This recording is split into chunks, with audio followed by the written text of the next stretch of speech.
Hello, everyone. Welcome to the Newsbrowse News broadcast.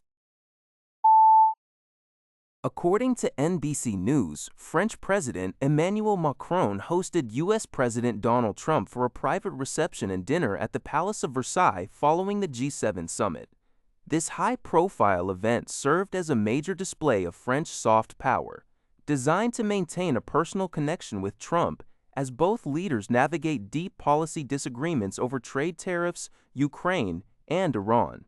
While France holds limited economic or military leverage over Washington, Macron leveraged historical pageantry, including a tour of the famous Hall of Mirrors, to appeal to Trump's well-known appreciation for grand architecture and status. The gesture successfully encouraged Trump to remain for the entirety of the G7 summit, though experts note that such diplomatic hospitality has historically yielded few policy concessions from the transaction-oriented U.S. leader. According to a report by Fox Business, Apple customers may soon face higher prices for their favorite devices. Apple CEO Tim Cook revealed to the Wall Street Journal that soaring costs for memory and storage chips, particularly DRAM chips, have made it unsustainable for the tech giant to continue shielding customers from price increases. Cook described the ongoing supply crunch as a 100-year flood, noting he has never seen anything like it in his 40-year career. The price surge is largely driven by artificial intelligence companies purchasing massive quantities of chips for AI servers.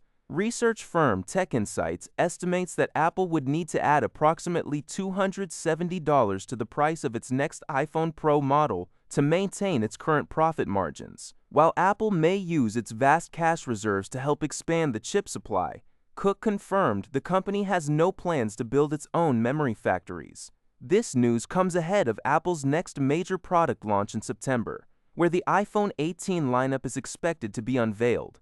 It also precedes a leadership transition, as Cook is set to step down as CEO on September 4. According to a report by Antara, Indonesia will continue importing crude oil from Russia despite easing tensions in the Middle East and plans to reopen the Strait of Hormuz shipping lane. The Indonesian Ministry of Energy and Mineral Resources, EESDM, confirmed that the procurement of Russian crude is currently underway as part of the government's strategic efforts to strengthen national energy reserves. This policy aligns with a directive from President Prabowo Subianto under Presidential Regulation No. 26 of 2026, which focuses on securing the country's energy needs.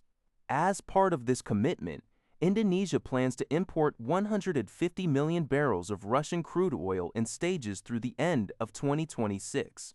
The state-authorized agency, Lemigaz, has been tasked with managing these imports.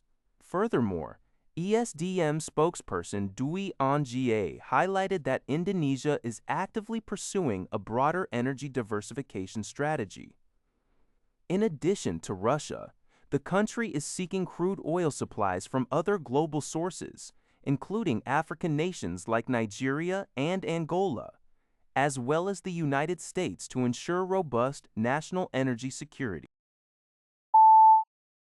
According to a report by Ifeng Casey Harrell, an American ALS, amyotrophic lateral sclerosis, patient, has successfully used an experimental invasive voice-brain computer interface, BCI, at home for 2 years. During this period, Harrell used only his thoughts to output more than 1.96 million words and complete over 183,000 conversations. He has become the world's first patient to use a high-performance invasive voice BCI at home long-term.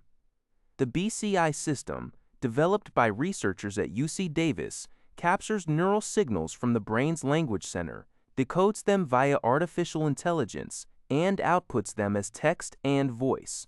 Harrell's average output speed has reached 56 words per minute, a massive upgrade compared to the 5 to 6 words per minute achievable with historical systems like Stephen Hawking's face recognition device. This case successfully demonstrates the long-term stability and feasibility of BCI technology for daily civilian use, as the device is easy to operate at home without requiring constant professional supervision. The research team is now working to optimize their algorithms to achieve a completely wireless system that converts brainwaves directly into voice. According to reports from Xinhuanet, U.S. President Donald Trump signed a Memorandum of Understanding (MOU) with Iran on Wednesday, marking a significant step toward ending the current conflict between the two nations. While the formal signing ceremony was originally scheduled to be held in Switzerland this coming Friday, the timeline was accelerated significantly.